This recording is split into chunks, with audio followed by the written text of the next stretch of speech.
J'ai déjà fait la Transquadra en double avec mon copain Marc Willam.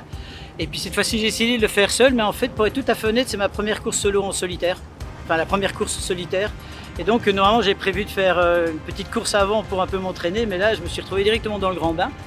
Le bateau était bien, le bateau est super, mais il n'était pas complètement préparé. Il y a des petites choses quand même qui ont un petit peu décollé.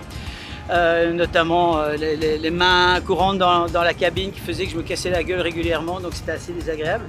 Et puis pour le reste, il y a des petits soucis de mise au point, et notamment avec mes safrans, qui étaient un peu spéciaux. Tout le monde les a regardés en se marrant bien, et en fait ils avaient bien raison, parce que ça m'a donné que des galères. Donc j'ai été obligé de faire à peu près 250 000 de détournements pour aller sur l'île de Santa Maria, et pour la faire réparer pendant à peu près une petite journée. Puis j'ai repris franchement tout seul à la fin.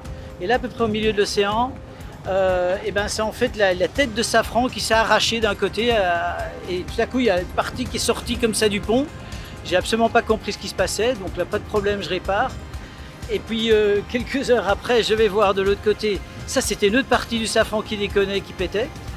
Et puis, retourné 2-3 jours après, c'était de nouveau le premier qui refaisait la même maladie que l'autre. En fait, ils sont équilibrés, quoi. Voilà, ils ont tous les deux déconné des deux manières, mais chaque fois avec leur petite touche perso.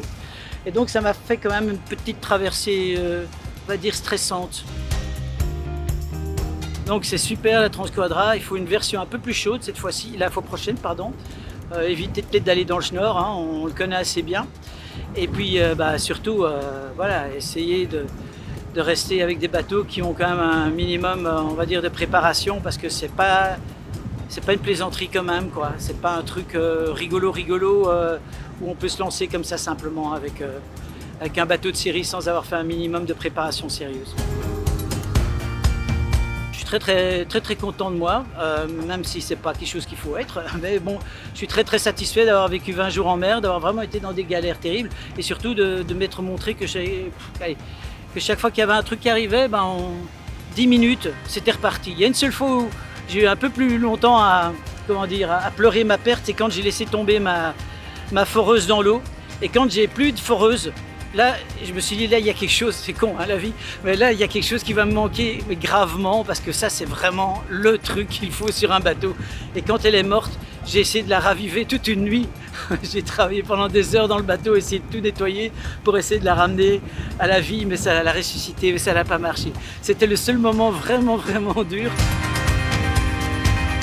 Pour le reste, c'est une super expérience. En solo, c'est presque plus facile qu'en double, sauf quand il y a vraiment des décisions à prendre où là, il faut aller de l'instinct tout le temps, et parfois notre instinct nous dicte mal. Mais alors, j'ai beaucoup d'admiration aussi pour ceux qui ont fait l'option sud, surtout pour l'équipage de Mowgli.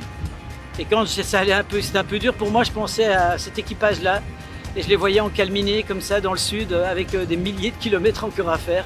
Je me disais, punaise, il y a pire que moi, où la mer est ronde, où il a dû faire je ne sais plus combien de bornes avec un bateau sans mât, c'est terriblement désagréable. Donc finalement, je me disais, j'ai le bon rôle, quoi, c'est génial. Moi, je suis dans la grande bleue.